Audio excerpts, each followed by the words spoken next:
Bismillahirrahmanirrahim. Assalamualaikum warahmatullahi wabarakatuh. Pada video kali ini saya akan memperkenalkan tentang LMS, Learning Management System, ataupun semacam Moodle yang digunakan oleh STMIK Widya Cipta Dharma untuk proses pembelajaran yang dilakukan secara daring. Nah, jadi LMS yang kami miliki ini dinamakan WeLearn atau Wichida e-learning. Baik, langsung saja di address bar kita bisa tuliskan alamatnya yaitu welearn.wichida.ac.id seperti ini. Ya, ini dia welearn.wichida.ac.id. Ini adalah Wichida e-learning. Jadi di sini sudah ada pengumuman-pengumuman ya. Pengumuman ujian tengah semester, kemudian ada kategori kursus seperti ini. Nah, kalau sudah seperti ini, kita bisa login ya. Kebetulan di sini sudah ada username sama password saya, jadi saya tinggal login saja. Username-nya bisa nama, bisa email ya, dan password juga begitu. Kemudian kita tinggal klik login. Nah, ini adalah halaman dashboard dari welearn.wichida.ac.id. Jadi ini adalah kursus yang baru-baru diakses ya. Nah, di sini saya perkenalkan dulu. Untuk di sini adalah halaman profil. Jadi ini adalah WeLearn saya ya. Jadi di sini ada nama, ada foto profil, di sini ada profil, nilai. Kemudian ada pesan-pesan, preferensi, logout. Kemudian ada ganti peran. Jadi saya bisa melihat untuk sebagai pengajar, pengajar yang tidak mengedit, siswa ataupun sebagai tamu. Nah, di sini ini adalah kemudian ada kursus-kursus yang baru-baru ini diakses ya. Jadi ini adalah mata kuliah saya yang sedang berlangsung saat ini. Ada beberapa mata kuliah seperti ini. Di sini juga sudah ada panduan WeLearn untuk dosen ya. Nah, ini ada panduan WeLearn yang untuk mata kuliah saat ini. Kemudian ada juga yang masa mendatang, masa lalu bertanda bintang dan dihapus dari tampilan. Jadi kalau saya ingin melihat course atau kursus di masa lalu atau di semester lalu, saya bisa lihat di masa lalu ini. Nah, ini adalah mata kuliah yang saya ajar di semester lalu. Ya, tahun ajaran 2021-2022 semester 1 ya. Ini adalah mata kuliahnya. Nah, seperti ini. Baik. Saya kembalikan ke sedang berlangsung ya, ongoing ya. Nah, ini adalah mata kuliah yang saya ampu di semester ini. Ini ada program studinya juga. Di sini ada program studinya, di sini ada program studi, kemudian tahun akademik, ini semester genap, kemudian kode mata kuliah dan nama mata kuliah. Jadi 2021-2022 ini adalah tahun akademik. 2 di sini adalah semester genap, SIT 4248 ini adalah kode mata kuliah ya, sistem informasi teori semester 4 2 SKS nomor urut 48. Kemudian kelasnya adalah pagi A, nama mata kuliahnya sistem pendukung keputusan. Jadi seperti itu. Jadi semua mata kuliah yang saya ampu di semester ini akan muncul di gambaran kursus. Kemudian di sini ada lini masa, berikutnya ada file-file. Nah, kemudian di sini ada pengguna online. Jadi siapa saja yang hadir ya sebagai pengguna daring nanti akan muncul di sini. Kemudian di sini ada kalender, kemudian acara-acara apa saja yang akan datang gitu. Nah, di sini juga bisa kita rubah ya, mau berbahasa Indonesia atau bahasa Inggris. Di sini saya sudah menggunakan bahasa Indonesia. Di sini, nah kita bisa klik yang tanda garis 3 ini, ada dashboard, beranda situs, kalender, file pribadi, kumpulan konten, dan kursus yang ada saat ini. Baik, saya akan memperkenalkan satu mata kuliah ya. Satu mata kuliah yang saya ampu di semester ini. Misalnya kita ambil mata kuliah sistem pendukung keputusan. Nah, ini adalah mata kuliah sistem pendukung keputusan yang saya ampu di semester ini. Jadi, ada dashboard, kursus, kemudian kode mata kuliahnya di sini ya. Ini bisa dirubah, kemudian ada salam pembuka, kemudian ada keterangan untuk mata kuliah SPK ya, kodenya apa, bobotnya, sifat, prasyarat, praktikum, kemudian capaian pembelajarannya, kemudian pustaka. Ini semua ada di buku kurikulum program studi informasi. Kemudian ada presensi, kemudian ada WhatsApp group ya, supaya bisa lebih terhubung. Kemudian ini ada background Zoom, jadi karena pertemuannya menggunakan zooming ya, jadi secara daring, jadi saya menggunakan background Zoom juga. Kemudian ada link Zoom mata kuliah SPK, jadi setiap pertemuan itu meetingnya sudah terschedule. Untuk schedule meeting ini sebenarnya sudah ada di video sebelumnya ya, cara membuat pertemuan yang terjadwal. Ini ada ketentuan perkuliahan ya, kehadiran kuliah, jumlah kehadiran, kemudian apabila Zoom wajib on cam, berpakaian rapi dan sopan, kemudian ada penilaian keaktifan, tugas dan kuis. Ini saya bahas di sini. Nah, di sini ada yang namanya presensi. Di presensi di sini juga otomatis ya. Nah, ini ada sesinya. Nah, ini kalau saya klik semua, seperti ini ada 16 sesi. Jadi pertemuan pertama tanggal 8 Maret sampai dengan pertemuan terakhir 21 Juni 2022. Ini kemudian waktu kuliahnya jam 10 sampai 11.40, semua siswa, deskripsinya sesi kelas reguler. Jadi kalau misalnya kita klik satu ya, tanggal 3 Mei seperti ini, dia akan muncul. Nah, ini seperti ini. Nah, ini seperti ini. Jadi ada yang hadir, ada yang belum hadir, seperti ini. Kebetulan hari ini tanggal 3 Mei libur ya. Jadi kebetulan ini adalah lebaran, jadi sebenarnya tidak perlu hadir ya. Tidak ada zooming, tetapi teman-teman mahasiswa tetap bisa untuk mengisi daftar hadir seperti ini.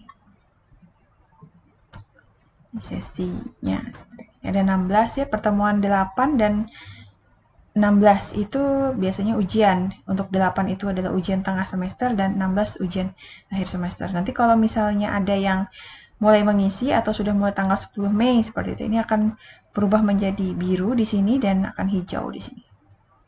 Ini juga bisa disetting ya, di action ini bisa disetting. Kita bisa rubah mau tanggal berapa, misalnya kita mau rubah tanggal atau kita mau merubah waktu, ini juga bisa dirubah di sini.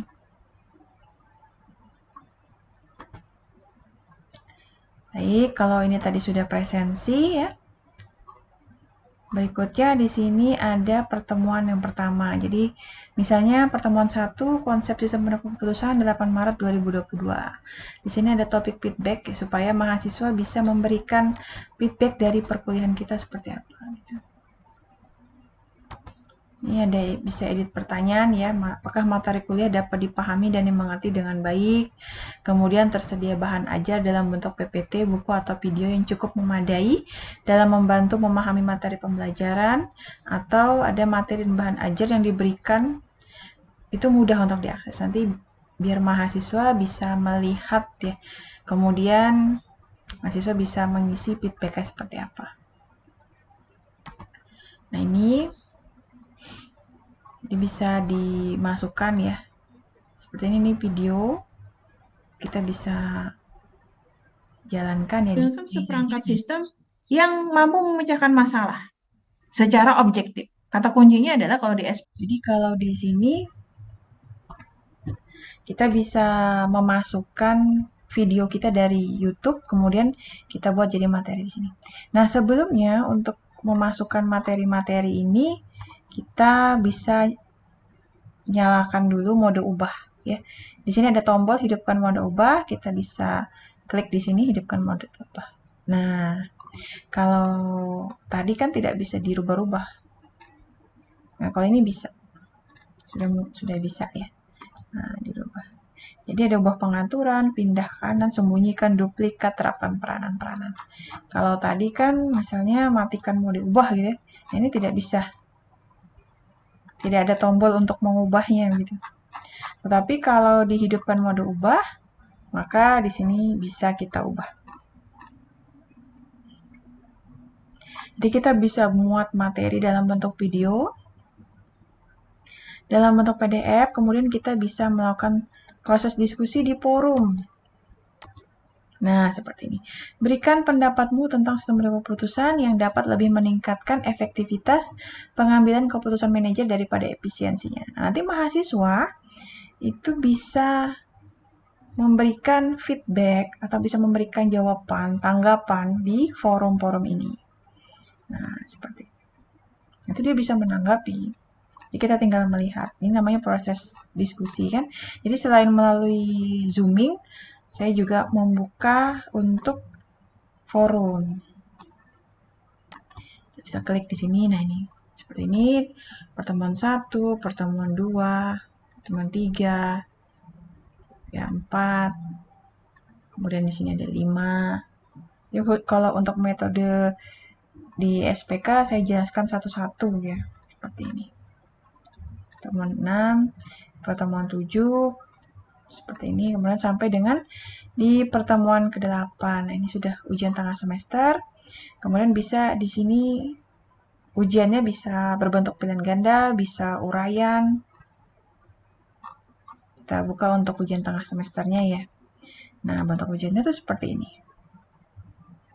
Terlihat tipe soalnya pilihan ganda, jumlah soal 25, waktu pengerjaan misalnya 20 menit. Jumlah percobaan yang diperbolehkan ada 2, waktu pengerjaan 20 menit. Metode penilaiannya adalah nilai yang tertinggi. Jadi 2 kali kesempatan, kalau misalnya yang pertama dia sudah merasa sudah baik nilainya ya maka sudah, tapi kalau misalnya belum, maka mendapat kesempatan 2 kali. Di sini sudah terlihat ya yang telah mengerjakan adalah 55 orang. Kemudian kita bisa melihat pratinjau kuis. Nah, ini bisa lihat. Itu kayak seperti nah ini misalnya seperti ini. Ini ada 25 soal semuanya, kemudian ada soal. Jadi setiap soal nilainya 4. Jadi ini tinggal dilihat seperti ini. Ya. Kalau pengumuman UTS bisa dilihat juga. Jadi bisa memberikan kuis atau UTS sekalian juga dengan memberikan pengumuman ujian tengah semester. Jadi di sini kita bisa lihat nilai juga ya, bisa direkap juga nilainya. Pertemuan 9, 10, 11. Jadi WeLearn ini sangat memudahkan bagi Bapak dan Ibu dosen untuk mengajar. Jadi teman-teman mahasiswa dipersilahkan terlebih dahulu untuk mempelajari materinya. Jadi kalau saya mempersilahkan teman-teman mahasiswa untuk menonton dulu videonya yang ada di WeLearn. Kemudian setelah mereka menonton, malamnya ya menonton atau hari sebelumnya menonton, kemudian pada saat perkuliahan itu kita melaksanakan sesi diskusi. Ini termasuk dengan pertemuan ke-16 dengan ujian akhir semesternya. Kalau misalnya mau ditambah pekan, misalnya mau ada remedial, ya kita tinggal tambah pekan saja di sini. Tambah pekan, kemudian nah ini sudah muncul. Misalnya kita mau tulis remedi, ya. Enter saja, nah seperti ini sudah. Nanti remedi mau kita tambahkan apa? Mau kita tambahkan, di sini juga sudah banyak ya, sebuah aktivitas atau sumber. Biasanya kita boleh tambah folder, boleh forum, misalnya kehadiran atau kita kuis. Kalau UTS atau UAS itu biasanya kuis ya. Kemudian kalau kita mau memasukkan materi pengajaran, misalnya sebelum remedi harus baca materi ini dulu, ya, kita bisa tambah folder atau bisa tambah berkas ini. Nanti, atau kita mau memberikan tugas ke mahasiswa juga bisa melalui penugasan. Nanti untuk menambahkan aktivitas atau sumber akan saya jelaskan di video berikutnya ya. Jadi ini saya hanya memperkenalkan WeLearn Wichida e-learningnya STMika Widya Cipta Dharma. And yes, WeLearn ini sudah sangat mendukung sekali proses pembelajaran daring yang dilakukan selama pandemi. Bahkan ketika sudah selesai pandemi ya, atau sudah agak berkurang pandeminya seperti saat ini, masih bisa mendukung untuk proses pembelajaran online. Karena kalau di STMika Widya Cipta Dharma itu malamnya kita bisa daring. Jadi kalau sekarang kebijakannya untuk semester 2 dan 4 itu adalah offline ya, meskipun bisa juga online dengan catatan ada surat keterangan. Kemudian untuk semester 6 itu masih pembelajarannya daring. Nah, teman-teman semua, ini adalah Wichida e-learningnya dari STMika Widya Cipta Dharma. Demikian pengenalan untuk WeLearn. Terima kasih sudah menonton videonya. Semoga bermanfaat. Wassalamualaikum warahmatullahi wabarakatuh.